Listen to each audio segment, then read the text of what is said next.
बिस्मिल्लाहिर्रहमानिर्रहीम, अस्सलाम वालेकुम। मैं हूं ईसा नकवी। आज जुमा 26 अप्रैल है। शहर इक़्तिदार वफाकी दारुल हुकूमत इस्लामाबाद में इस वक्त एक सरगोशी है और वो सरगोशी आने वाले दिनों में पाकिस्तान में एक बहुत बड़ी ख़बर बन सकती है।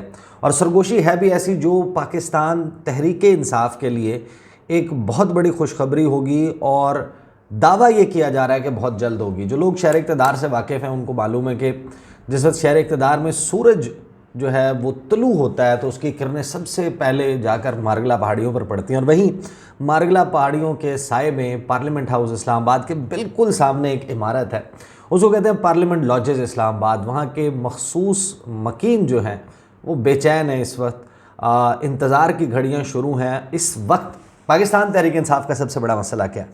तहरीक इंसाफ का सबसे बड़ा मसला ये है कि इमरान खान साहब जेल में हैं और जो कुछ हुआ 2022 ऑनवर्ड्स इमरान खान की मौजूदगी में लोग पार्टी ज़रूर छोड़ कर गए। उन्होंने पाकिस्तान तहरीक इंसाफ से किनारा कशी इख्तियार कर ली, सियासत से किनारा कशी इख्तियार कर ली, लेकिन पार्टी में रहते हुए पार्टी पॉलिसी से इख्तलाफ की किसी को ज़रूरत नहीं हुई।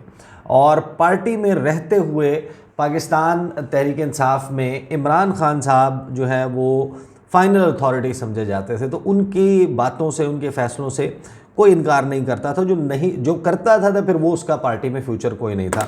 इस वक्त मसला ये आ गया है कि 8 फरवरी के बाद पाकिस्तान तहरीक इंसाफ जो फॉर्म 45 के ऊपर जिनका बहुत तगड़ा क्लेम है और नज़र आता है, लेकिन फॉर्म 47 के ऊपर उनके साथ जो हुआ हुकूमत वो नहीं बना सके। सिर्फ खैबर पख्तूनख्वा में उनकी हुकूमत है, मरकज़ में, पंजाब में, अदरवाइज़ पाकिस्तान तहरीक इंसाफ में धड़े मौजूद हैं और वो धड़े इस वक्त बड़ा एक्टिवली काम कर रहे हैं।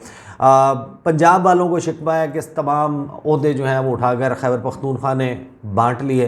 खैबर पख्तूनख्वा को लगता है कि हमने वोट दिया, हमने बाहर निकला, खौफ के बूथ हमने तोड़े, हम बाहर निकले, हमने वगैरह वगैरह। बहरहाल एक धड़ेबंदी है। बैरिस्टर गौहर जो हैं वो अगरचे बड़ी हलीम तबीयत के शख्स हैं, बड़े जो हैं वो सॉफ्ट स्पोकन हैं, लेकिन इस वक्त सॉफ्ट स्पोकन शख्स की एक तो ज़रूरत नहीं है, दूसरा ये कि जिसकी बात पार्टी मानती हो। फिर जो धड़े हैं उन धड़ों में सियासतदानों का धड़ा है, उसके बाद कोर कमेटी में बैठे हुए वकला, या जिस तरह वकला वो कहते हैं कि हमने हरावल दस्ता बन के ये सब कुछ किया।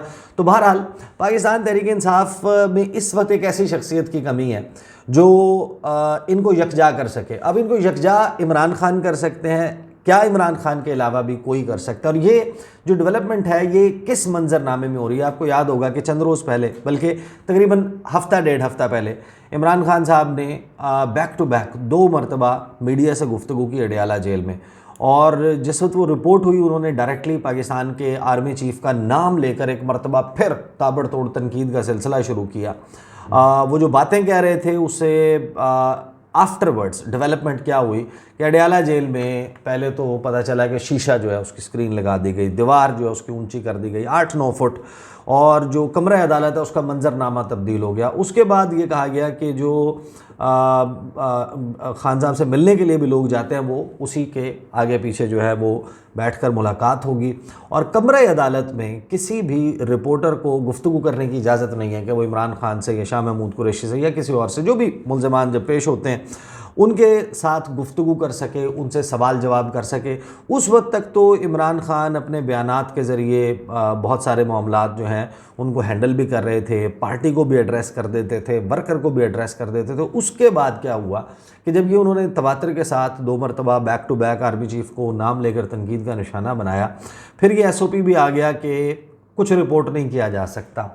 कोई भी चीज़ सहाफ़ी जो है वो सवाल जवाब नहीं कर सकेगा, अगर सवाल जवाब करेगा उसे अदालत से बाहर भेज दिया जाएगा, उसको दोबारा नहीं आने दिया जाएगा।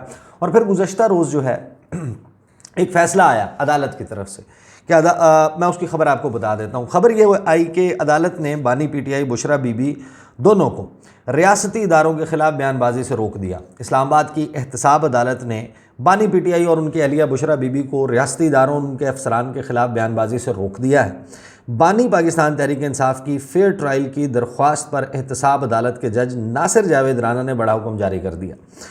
हुक्मनामे में कहा गया है कि अदालत ने दौरान ट्रायल कमरा अदालत में रियासती इदारों और उनके अफसरान के ख़िलाफ़ इशारतन बात करने से भी रोक दिया है कि आप इशारतन भी जो है वो ये बात नहीं कर सकते।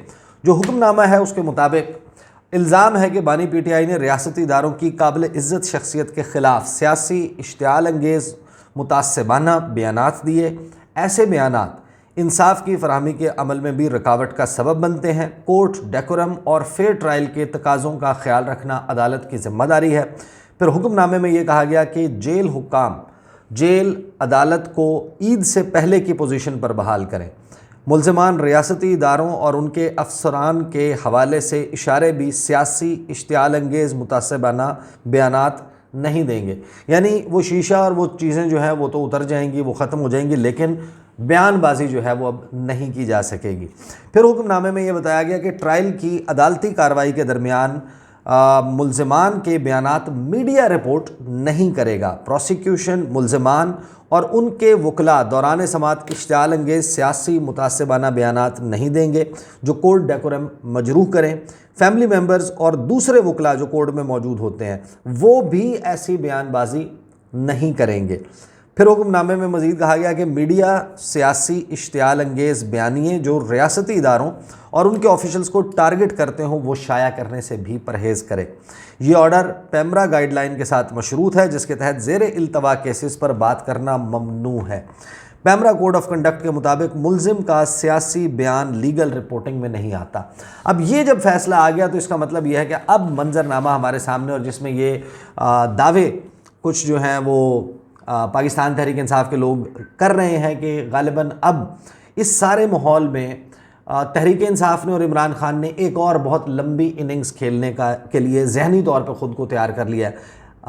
First and foremost effort Pakistan Tehreek Insaf का यह कि इमरान खान रिहा हो जाए, लेकिन इमरान खान की अदम रिहाई की सूरत में और इमरान खान ने कुछ फ़ैसले कर लिए और उनसे किसी हद तक कन्वे भी कर दिया और उनकी पार्टी में कुछ अहम लोग हैं अगेन पार्लियामेंट लॉजेस इस्लामाबाद के मुकीम, वो ये बताते हैं कि अब क्या मंजरनामा बनने जा रहा है।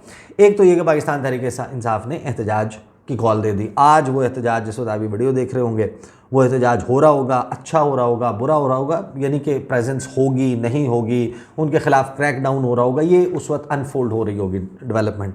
गुज़श्ता रोज़ जो है वो अली अमीन गंडापुर ने जो खिताब किया, मैंने बड़ी तफसीली वीडियो उसको की, लेकिन मैं उसका लास्ट यानी कि जो ऑपरेटिंग पैराग्राफ है वो पढ़ देता हूँ। वो जो है उसमें उन्होंने जो कहा है ये मंजरनामा समझना बहुत ज़रूरी है। उन्होंने कहा कि आखिर में सबका, अपनी तकरीर में उन्होंने कहा, यौम तासीस की तकरीर थी, कि आखिर में सबका शुक्रिया, पूरी कौम को यहाँ खड़े होकर पैगाम दे रहा हूँ, खुदा की कसम मुझे कलमा नसीब ना हो, मुझे इमरान खान की मोहब्बत नज़रिया और इमरान खान की रिहाई इस वक्त कौम के लिए इतनी ज़रूरी लगती है जितनी कोई और चीज़ नहीं लगती। और इंशाल्लाह आने वाला वक्त, आने वाले कुछ दिन, इनमें अगर कुछ ऐसी तब्दीलियाँ ना आएँ जो कि आनी चाहिए और जो हक़ पर हैं उनको हक़ ना मिला, तो फिर एक सूबा है और वो है खैबर पख्तूनख्वा, जिसका मुझे वज़ीर आला बनाया है इमरान खान ने। तो मैं आपको यकीन दिला रहा हूँ कि वो सूबा जब निकलेगा तो वो इमरान खान को भी लेकर जाएगा और ये हुकूमत भी गिरा कर जाएगा। ऐसे नहीं जाएगा, वो खाली हाथ वापस नहीं जाएगा, वो इमरान खान को लेकर जाएगा, इन चोरों की हुकूमत गिरा कर जाएगा। पहले आपने मुझे सज़ा दी कि मैंने ट्वीट की थी कि हम इस्लामाबाद पर कब्ज़ा कर लेंगे। मैं अब कह रहा हूँ कि अगर हक़ ना मिला तो हम इस्लामाबाद पर कब्ज़ा कर लेंगे। वो जेल में हमारी नस्लों की वजह से हैं। इमरान खान को मज़ीद कैद में रखना उनके बस में नहीं है। ये जो गुफ्तगू की, इसके बाद ज़ाहिर है कि कन्फ्रंटेशन का और प्रेशर डेवलप हो गया है। 3-4 मज़ीद अवामिल है। कोर्ट्स वाले मामलात आप देख रहे हैं कि कोर्ट्स के ऊपर भी एक बड़ा प्रेशर मौजूद है। ये जो 6 जजेस का ख़त है उसके हवाले से आप देखें कि चीफ़ जस्टिस ऑफ पाकिस्तान काजी फ़ाइज़ ईसा वो सिंध जाकर भी उसके मामले के ऊपर गुफ्तगू कर रहे हैं। तो एक वाज़े तौर के ऊपर लीगल फ्रेटर्निटी का भी प्रेशर है। अदरवाइज़ पाकिस्तान की जो निज़ाम इंसाफ है उसके ऊपर बड़ा सवालिया निशान है। फिर आप हुकूमत का हाल देखें, हुकूमत को सबसे बड़ा चैलेंज और असल चैलेंज है ही मुआशी चैलेंज, और वो ऐसा चैलेंज है कि जिसको अगर आप समत भी दुरुस्त रखें ना, वो इतनी आसानी से ठीक होने वाला नहीं है, क्योंकि जो पहले इनकी इनिंग थी उसमें उन्होंने इतनी तबाही कर दी कि जिसको रिकवर करने के लिए आपको वॉर फुटिंग के ऊपर एक बहुत ही मुसलसल पॉलिसी और एक तवील मुद्दत दरकार है। और वो आजमाई हुई दवाई सेम पेशेंट को गालिबन ट्रीट नहीं कर सकती। बहरहाल इस सारे माहौल में तहरीक इंसाफ के लोग ये कह रहे हैं कि साढ़े कोल ख़बर है, और ख़बर ये है कि शाह महमूद कुरैशी वो बहुत जल्द रिहा होने वाले। ये मैं दावा आपको बता रहा हूँ।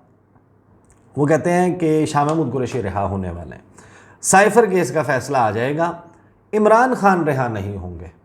अभी तक की जो एक सरगोशी है वो ये है कि इमरान खान, लगता यही है, अटमोस्ट कोशिश यही है कि सारा प्रेशर बना के, तहरीक चला के और इमरान खान की रिहाई को यकीनी बनाया जाए। अगर वो नहीं होती तो वो जहनी तौर पर प्रिपेयर्ड भी हैं और कुछ कन्वे भी कर दिया गया है कि शाह महमूद कुरैशी, शाह महमूद कुरैशी गुज़श्ता साल मिड 2023 किसी से आप सवाल करते कि does he have the capacity कि वो अपनी पार्टी को जोड़ सकते हैं, लीड कर सकते हैं, वगैरह वगैरह। उनके ऊपर डाउट्स भी थे कि ये खान साहब के साथ मुखलिस हैं या नहीं। तो वो आपको मालूम है कि ये सारे सवालात मौजूद थे। उनको जेल से रिहा भी किया गया था। वो गए थे बनीगाला से, ज़मान पार्क गए थे, वहाँ मुलाकात हुई थी, उसकी तस्वीर भी आई थी। उसके बाद फिर इवेंचुअली क्या हुआ सबको मालूम है। बहरहाल शाह महमूद कुरैशी जो है उनके ऊपर एक सज़ा है उनकी, और वो सज़ा है साइफ़र केस में। अब साइफ़र केस की सज़ा अगर मुअत्तल हो जाती है, जिसके बारे में अब तहरीक इंसाफ के सर्कल्स कह रहे हैं कि ये होने वाली है, और ये हो जाती है तो शाह महमूद कुरैशी जो हैं वो आएंगे और वो लीड करेंगे। और सो मच सो कि कुछ लोग ये भी कह रहे हैं, वंस अगेन वहीं के रहने वाले ये भी कह रहे हैं कि शाह महमूद कुरैशी सिर्फ बाहर आकर पार्टी की क़यादत नहीं करेंगे, तमाम मामलात उनके हाथ में नहीं आएंगे सिर्फ, बल्कि वो पार्लियामेंट का हिस्सा भी बनेंगे। अब किसी उस पर ज़िमनी इलेक्शन में हिस्सा लेंगे, किसी को रिज़ाइन करवा के उसकी सीट के ऊपर इलेक्शन लड़कर पार्लियामेंट में आएंगे, और अपोजिशन लीडर भी बनेंगे। यहाँ तक बात की जा रही है, क्योंकि पाकिस्तान तहरीक इंसाफ जो है वो जिस फेज़ से गुज़र रही है, जिस सूरत हाल से गुज़र रही है, उसमें उनके लिए सबसे बड़ा मसला है कि पार्टी जो है उसमें एक यकजहती जो है और इत्तेहाद नज़र नहीं आता। वो मैं लीडरशिप की बात कर रहा हूँ, नीचे आवाम तो एक डिफरेंट मामला है ना, कि जो वर्कर्स, वोटर, सपोर्टर्स हैं, उनका जो पॉइंट ऑफ कन्वर्जेंस है, यानी कि वो नुक्ता जिसके ऊपर सब जमा होते हैं, वो इमरान खान है। लेकिन जो पार्टी है उसमें अपने अपने धड़े हैं कि कौन इमरान खान के नीचे पार्टी में अपनी पोजीशन जो है वो मजबूत रखता है, कमेटियाँ किसको मिलती हैं, ओहदा किसको मिलता है, कौन अपने लोगों को एडजस्ट करवा पाता है, किसकी ज़्यादा बल्ले बल्ले होती है, मीडिया में कौन ज़्यादा नुमायां तौर पर सामने आता है, प्रेस कॉन्फ्रेंसेस में चेहरा कौन होता है, कोर कमेटी का मेंबर कौन होता है, स्टेज की रौनक कौन होता है, लीड कौन करता है। अब उसमें आपको पता है कि शेर अफजल मरवत, उनके हवाले से अब देखें, शेर अफजल मरवत इमरान खान का वो बंदा है जो उनकी मज़ामत वाली या जो पब्लिक में लोगों को निकालना है, जलसा करना है, उसके लिए उनका ओपनिंग बैट्समैन शेर अफजल मरवत है। बावजूद इसके कि तमाम तर इल्ज़ामात लग रहे थे, लेकिन शेर Afzal Marwat was the one जिसको असाइन किया गया कि भाई जाएँ, निकलें बाहर, लोगों को निकालें और ज़िमनी इंतखाबात के लिए वोट मांगें, कैंपेन चलाएँ। वो कैंपेन में मौजूद हैं, नाम उनका चेयरमैन पब्लिक अकाउंट्स कमेटी के लिए भी दे दिया गया था। बहरहाल उसके बावजूद तहरीक इंसाफ में इस वक्त एक बहुत बड़ी रस्साकशी जो है वो विद इन द पार्टी चल रही है। वो लीथल है एक ऐसे वक्त में जिस वक्त पाकिस्तान तहरीक इंसाफ जो है वो बाकायदा अपने बका की जंग लड़ रही है, और इसमें उनकी पार्टी के लिए जो वर्स्ट केस सिनेरियो हो सकता था वो ये। अब क्वेश्चन ये है कि क्या शाह महमूद कुरैशी की कैपेसिटी है, क्या शाह महमूद कुरैशी का स्टेचर जो है वो अब विद इन द पार्टी इतना हो गया है कि everybody has to listen to him, और वो क्या उस तरीके से चला पाएंगे। ज़ाहिर है कि इमरान खान की पार्टी में इमरान खान को तो कोई रिप्लेस नहीं कर सकता, ये मेरी अंडरस्टैंडिंग है, लेकिन क्या इमरान खान की पार्टी में is he the best choice, ये अगेन एक क्वेश्चन है जिसने अभी अनफोल्ड होना है। बहरहाल जो पाकिस्तान तहरीक इंसाफ के कुछ MNAs हैं वो उनके दरमियान ये बड़ा इस वक्त दे आर वेरी कॉन्फिडेंट कि this is going to happen, और this is going to happen very soon, और ये हो जाता है। वो कहते हैं हमारे लिए बड़ी खुशखबरी की बात है।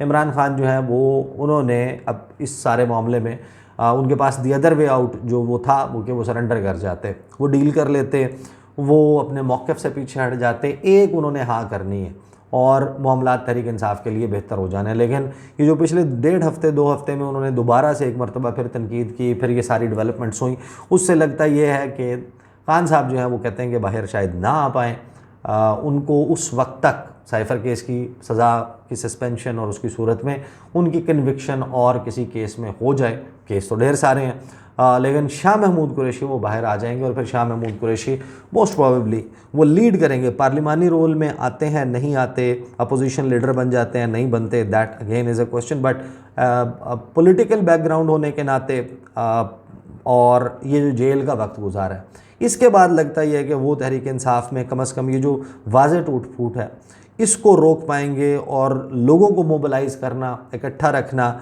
और फिर बहुत सारे जो ताकतवर लोग हैं उनके साथ बातचीत करके स्पेस क्रिएट करना, ये शायद शाह महमूद कुरैशी जो है वो बाकी जो इस वक्त मौजूद लीडरशिप है तहरीक इंसाफ की उससे शायद बेहतर अंदाज में कर सकते हैं। These are the details. अगली वीडियो में मुलाकात होगी, इजाज़त दीजिए, अल्लाह हाफिज़।